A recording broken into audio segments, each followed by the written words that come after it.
की डेट में जब भी कभी आपको ये मालूम चलता है कि आपको ब्लैडर आउटलेट ऑब्स्ट्रक्शन में आपको हाई ब्लैडर नेक कंडीशन हो गई है और हाई ब्लैडर नेक कंडीशन में जब आप किसी यूरोलॉजिस्ट से मिलते हैं तो पहला सजेशन ये होता है, यदि ज़्यादा दिक्कत हो रही हो, ध्यान दीजिएगा, हर एक यूरोलॉजिस्ट तुरंत सर्जरी के लिए तो नहीं रिकमेंड करेगा आपको, लेकिन यदि आपको दिक्कत हो रही है, ज़्यादा यूरिन के रास्ते में रुकावट हो रही है, तो एक सर्जिकल प्रोसीजर अडॉप्ट किया जाता है जिसे कहते हैं BNI, bladder neck incision.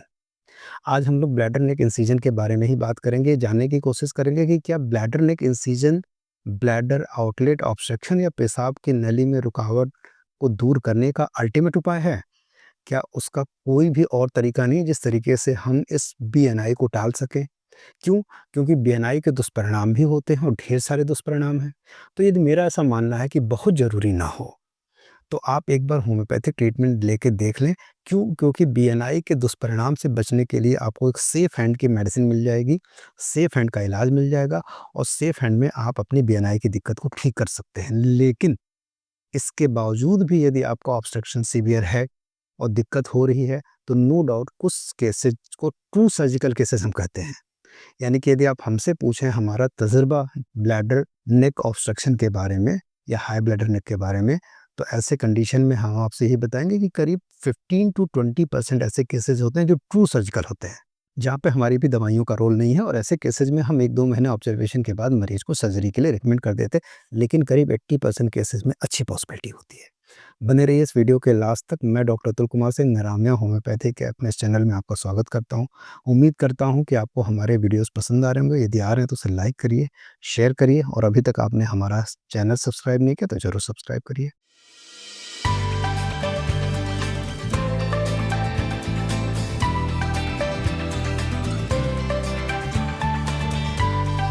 BNI के जो 5 मेजर हैज़ार्ड हैं उसके बारे में सबसे पहले हम बताएँगे।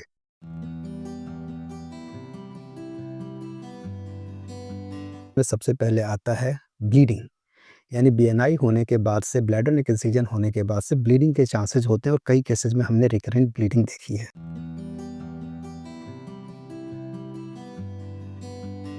BNI का दूसरा जो सबसे बड़ा डिसएडवांटेज है वो रेट्रोग्रेड एजैकुलेशन होता है, जिसके बारे में आपको यूरोलॉजिस्ट ज़रूर बताते होंगे।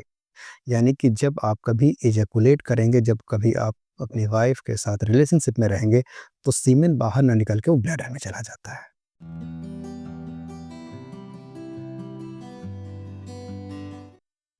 तीसरे नंबर पे जो सबसे इम्पोर्टेंट चीज़ होती है वो होता है BNI के बाद स्ट्रक्चर का बनना।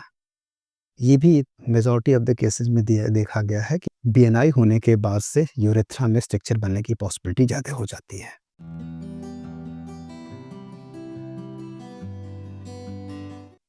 चौथे नंबर पे यूरिन का लीकेज है।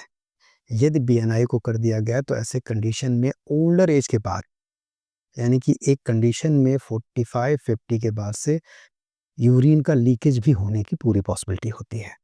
ऐसा भी देखा गया है कि BNI के बाद UTI के चांसेस लोगों में बढ़ जाते हैं और ऐसा भी देखा गया है कि BNI के बाद कुछ लोगों ने इरेक्टाइल डिस्फंक्शन की भी कंप्लेन की है। तो ये कुछ मेजर प्रॉब्लम है जो BNI के बाद लोगों ने महसूस किया है ब्लैडर नेक इंसिजन में।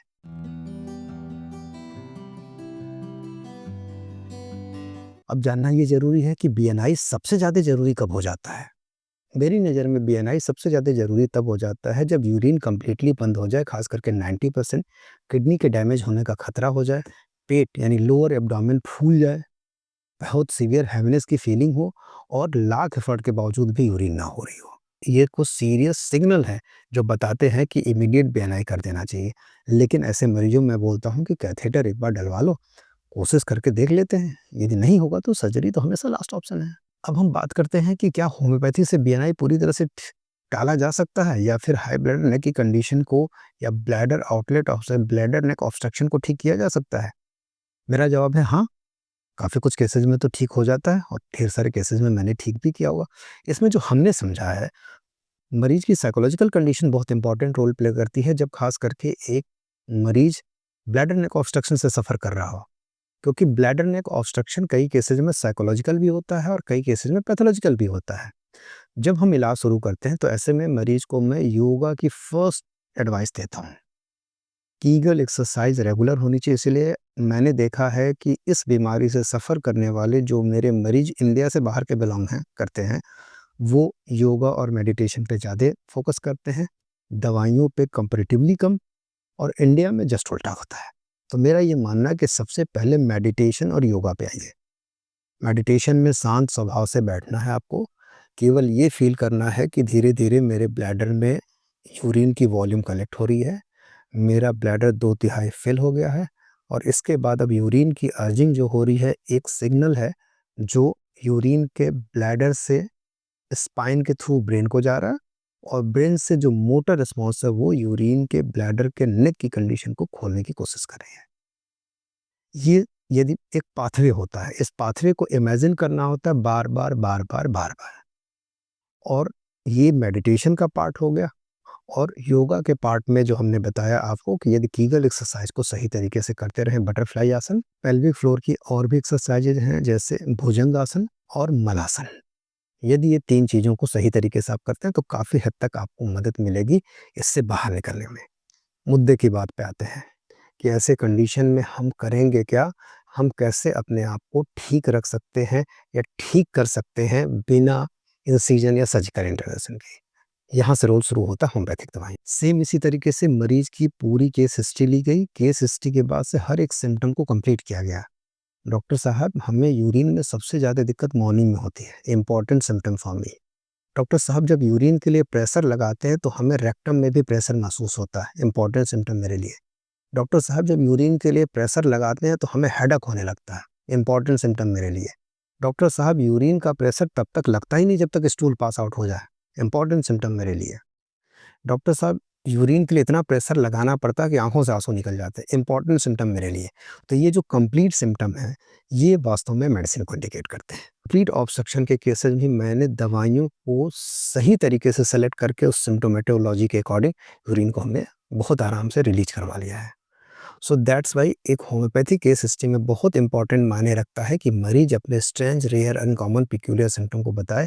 और ये डॉक्टर की खासियत होती है, तजुर्बा होता है कि ऐसे केसेज में क्या-क्या क्वेश्चन हमें उससे पूछने हैं और किस क्वेश्चन के बिहाफ पे हमें क्या मेडिसिन एडवाइस करनी है। ऐसे में यदि एक पर्टिकुलर सिम्पटम पे आप दवा दे रहे हैं तो रिलीफ तो तुरंत मिल जाता है, लेकिन मरीज को कंप्लीटली ठीक करने के लिए फिर हमें पूरी कॉन्स्टिट्यूशन को ट्राई करना पड़ेगा। और यदि हमने कॉन्स्टिट्यूशन को ट्राई कर लिया तो नो डाउट ऐसे कंडीशन में हम पूरी तरह से इसे ठीक कर सकते हैं। और अब सबसे ज़्यादा इम्पोर्टेंट चीज़ डाइट और रेजिमेन करेक्शन का भी होता है। उन चीज़ों को आप अपनी डाइट से रिमूव करवा दीजिए जो ब्लैडर और यूरेथ्रा को इरिटेट करती हैं। थोड़ा-सा आपका गुस्सा और टेम्पर है उसको थोड़ा नॉर्मल कर लीजिए, और यदि आप अपने आप को कोस रहे हैं, ब्लेम कर रहे हैं, तो उससे भी बाहर निकलिए ब्लेम फ्रेम से। कोई दिक्कत नहीं, बीमारी हो गई, अब उसका सॉल्यूशन फाइंड आउट करिए।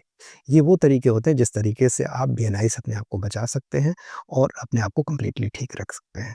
यदि आपके भी जानने में किसी को बीएनआई की तरफ एडवाइस कर दिया गया है या फिर ब्लैडर नेक ऑब्स्ट्रक्शन हो रहा, तो श्योरली आप होम्योपैथी की शरण में आ सकते हैं।